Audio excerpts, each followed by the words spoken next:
Hello मेरे प्यारे बच्चों, तो आज हम करने वाले हैं चैप्टर 6 का एक्सरसाइज 6.1। इससे पहले मैंने सब कुछ बताया है कि मीडियन क्या होता है, हाइट क्या होता है एंड इसकी प्रॉपर्टीज क्या होती है ट्रायंगल की। आई होप आपने उसको देखा होगा। इसी तरीके से हम अब एक्सरसाइज सॉल्व करेंगे।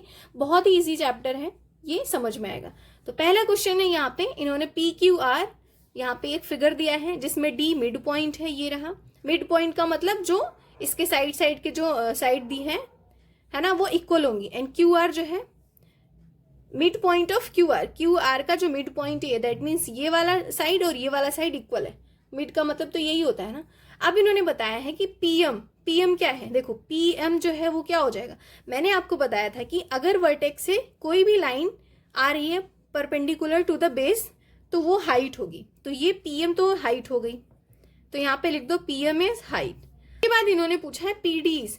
पीडी क्या है, देखो मैंने आपको बताया था हाइट का तो जो परपेंडिकुलर है टू द साइड, वर्टेक्स से साइड पे परपेंडिकुलर है वो हाइट है। मीडियन भी कनेक्ट करता है साइड को वर्टेक्स से, लेकिन वो दो इक्वल पार्ट में डिवाइड करते हैं। क्यू डी और क्यू आर जो है वो इक्वल होंगे तभी ये मीडियन है। तो पीडी इज यहाँ पे लिख दो मीडियन, पीडी इज मीडियन। ठीक है। अब इन्होंने पूछा है is Q R equals to M R. Q R का है क्यू आर नहीं क्यू एम है, Q M is equal to M R देख सकते हैं यहाँ पे।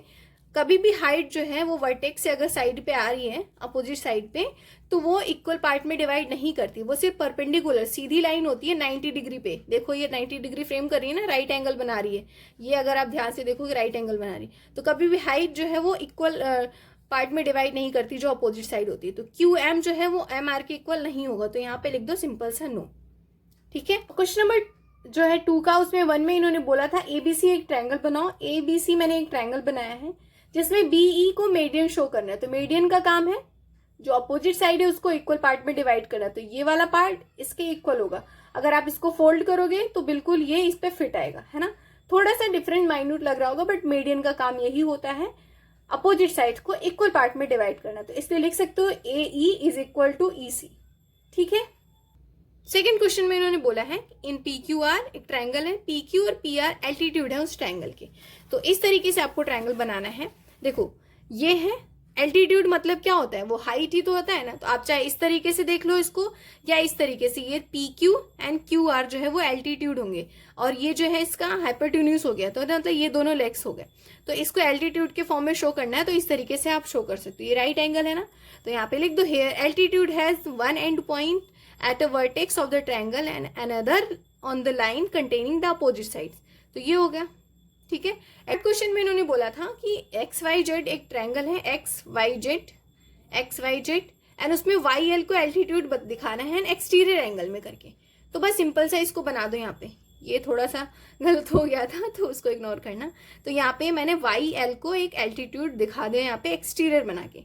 तो ये था क्वेश्चन नंबर 3। ऐसे आपको बना लेना है। ठीक है। क्वेश्चन नंबर 3 में इन्होंने बोला था कि एक ट्रायंगल बनाओ जिसमें आप बताओ कि जो मीडियन है एंड जो इसका हाइट है एल्टीट्यूड वो सेम हो सकता है क्या। तो सिंपल सा एक ट्रायंगल ये बना दिया मैंने। देख सकते हैं पीएस जो है वो क्यू आर पे परपेंडिकुलर है, ये परपेंडिकुलर का साइन होता है। तो बोल सकते हैं it is an altitude for this triangle, ये एल्टीट्यूड है इस ट्रायंगल के लिए। हेयर हम ऑब्जर्व कर रहे हैं कि the length of Q S and S R is equal. तो हमने देखा है कि मीडियन में जो होता है वो इक्वल होता है, तो दैट मीन्स कि ये मीडियन का भी काम कर रहे हैं एंड हाइट का भी काम कर रहे हैं। तो ये क्वेश्चन नंबर 3 का आंसर होगा। इसी तरीके से एक्सरसाइज 6.1 खत्म होता है। आई होप आपको ये समझ में आया होगा। मिलते हैं हम नेक्स्ट एक्सरसाइज में।